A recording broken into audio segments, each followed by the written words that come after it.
Yo, Kramer, so what's up with this first clip, huh? Okay, this first one is about it's about like what I like to call like the immigrant mentality. I got it from this comic Joey Diaz. And this guy, he talks about it, and Akaash Singh, is that how you Singh. Singh? Cool. Yeah. And he's pretty funny guy, I hope. Funny. But this isn't about funny. All right, and you know what? Sometimes comedy reveals that which is real. Mm-hmm.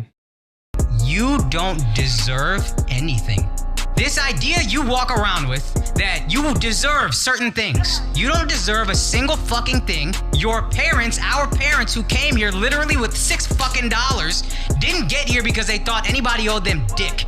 They came over here because they worked, because they were the best of the fucking best. That's how they got here. Then they came here with $6 fucking in a country where a language they didn't understand and a culture they didn't understand, and they built from fucking nothing because they knew I don't deserve shit. I get what I earn, I eat what I kill. How the fuck we lost that so quickly disgusts me, and we need to cut that shit the fuck out. You don't deserve shit. Go get it. Go be great, like your fucking parents, who are hopefully still walking around and looking at you every day. That's all I need to say. Damn, that's some real ass shit. Words of wisdom. Dear Lord. You know, I mean, you know, even just speaking on my own personal experience, both my folks, my mom coming from Mexico, my dad born here in LA, but very much his parents, my grandparents, were very entrenched in the Mexican culture. And Yeah. It resonates very, very much with me, and my parents were very much hardworking people. Definitely. And you know, and ultimately, right? What's the goal of working hard? Like, you want to give your next of kin more than what you had, and perhaps it's by human nature that when you get more, it's easier to just fall off the rocker and like lose what got you that in that first place. You know what I mean? Yeah. You lose yourself. Yeah, I feel like, especially around like people from our generation, like they like don't really want to work hard. Like, do you guys agree with that? Like, I don't want to say like everybody I could speak for myself. Like, I feel that it's like a default in my mind. It's wired to like, do I have to work as hard as my parents in this situation? No, then I won't.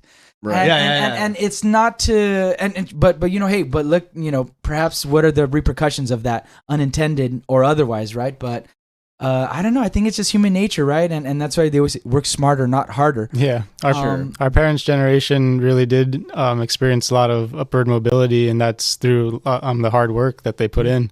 And in general, social mobility, upward mobility was a much more prominent thing during the days in which they were, you know, sort of at the earliest, in terms of their like the professional development and stuff. That there was a lot more room, perhaps, and not that now that we've reached the ceiling, there's nowhere to go. But I don't know. It's hard to envision what's beyond that, since what's already been done has been great. I don't know. Right. I think that's also worth noting that there is another privilege to talk about, which is American privilege. Yeah. Mm-hmm. Yeah. And the fact that, you know, especially the news that we see in Ukraine and Russia and all this stuff, it's like we've never had to experience anything like that.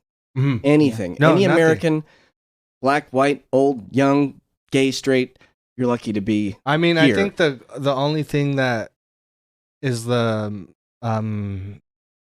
internment camps at Manzanar is people are still alive who were in those. So. Sure. So Oh, yeah, that's of like, course. Yeah, that's like the only thing I could think of. Yeah. American. Oh, well, yeah. I mean, that was government. But I guess with that being said, it's like, because we are afforded these, honestly, they are luxuries, right? Not having to worry about like, well, are we going to get bombed or not? And at least we haven't dealt with that in recent history, right? In the U.S., well, for sure, the we've here never, and right? the now, yeah. But yeah, especially now, right? It's so visceral, you know, right now, and we're afforded ability to you know, partake in professions that are truly, you know, speaking to our passions and to our personal interests, right? Whereas, and that's not to make you think that we're American exceptionalists, because we're not, you know, but. I mean, we can also give credit where credit is due sometimes. Give credit where credit is due, and also be critical where criticism is worthy. Yeah. Like when he was saying like, like people who come here as like immigrants, like they're really like the best of the best in their own countries, and like people like forget about like that. But Trump told me that they weren't sending their best I was just we're mainly rapists and murderers and shit that were rolling through, because of the open borders. Per the Dems' request, they're like, "Hey Pelosi, can we keep the borders open?" Right. Like, well, then why do you have to ask if it's already like that? We need 3 million more voters in the next election. You think you could ship a couple in? Shit. Yeah. Oh, but but sometimes hearing that it's hard because it's hard to hear like we are lazy. We've had it so good that we've forgotten our roots. It's hard to hear that because it's a hard pill to swallow, but it is a sobering and grounding one, definitely. Mm-hmm. Yeah, it's a lot of work to come to that conclusion. I just don't want to do it. Yeah. But what I also say is that that with these opportunities comes the ability to work hard in the things that are important to us and make the most of that, right? So like. That's what I was saying before. And even us doing this podcast, right? And making vids, it's like, our parents didn't get to do it, but that doesn't mean that because they didn't get to and we do, that we should feel bad about it. Or it doesn't mean that we're not working. Although, hey, are we working our hardest? Well, there's always room for improvement, and never losing sight of that and having humility to kind of say, you know what, I could have done that better. Yeah. That's a hard thing. The quest to greatness right there. Yeah. And I'm trying to get better for me personally at kind of like being okay at telling myself that, you know what, I could have done that better. Yeah, that wasn't my best work. And you know what? And feel bad for a moment, but move forward. And how are you going to build from that? Yeah, it's up to our generation to take advantage of the opportunities that our parents fought for and carry the torch. I mean, like what I was saying before, I feel like it was more like, I feel like people our age don't want to work hard in anything. Like not like just what are you going to work hard at? Yeah. I know. Do you know what I mean? Like, I mean, what are you going to do? Construction? No, there's not really an emphasis on anything that's like STEM. So you end up with a bunch of people who have like bachelor degrees in classical Renaissance painting of the... Yeah, but that's your choice to get it in that. No, I know. But I'm just saying that it's like, that's, what you get. Mm-hmm. Yeah. But also kind of like knowing like, hey, like knowing what you're going into. Yeah, as you do it. Know that too, right? Like for me, having my bachelor's and master's in music performance, it's like, I need to sort of go in knowing and being fully prepared for the reality of like, hey, that's not going to afford me access to a wide variety of jobs, comparatively speaking to other majors within STEM, right? And whatnot. And but if I want to make it happen, then I'll do my best to and work within my means.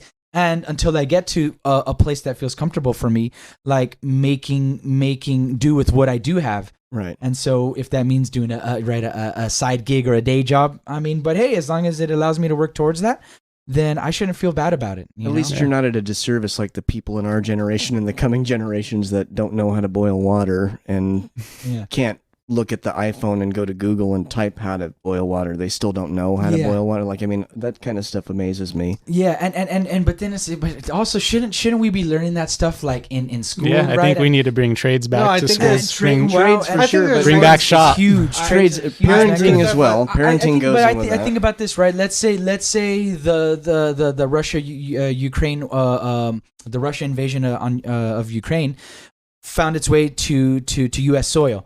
And all of a sudden, our way of life was altered, like we've never seen before. Like high gas prices.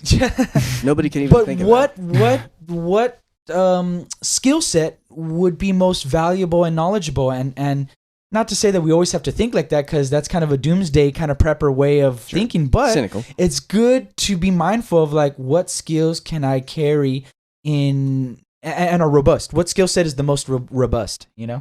Right. So, for me, thinking about this video, Mr. Singh reminds me of that. Like, be mindful of all these things. It's good to be well-rounded in a way that is meaningful to our ability to take care of ourselves, and as much as possible. The barter economy could make a comeback. It's seeming like that more and more. I mean, right, with how fiat currency. Right, I mean, just with the sign of war, we see it being impacted. Stock market, crypto's been on a whirlwind of a ride for the past couple months. Yeah, it's all connected. Imagine that. At the end of the day, being able to do stuff with their hands it does seem like, hey, that's something that can never lose value ultimately. So snap out of it. Snap out of it. Work hard. Work hard. Yeah, me too. Me too. Me too. Do your best. Ouch, it hurts. It hurts though. Okay.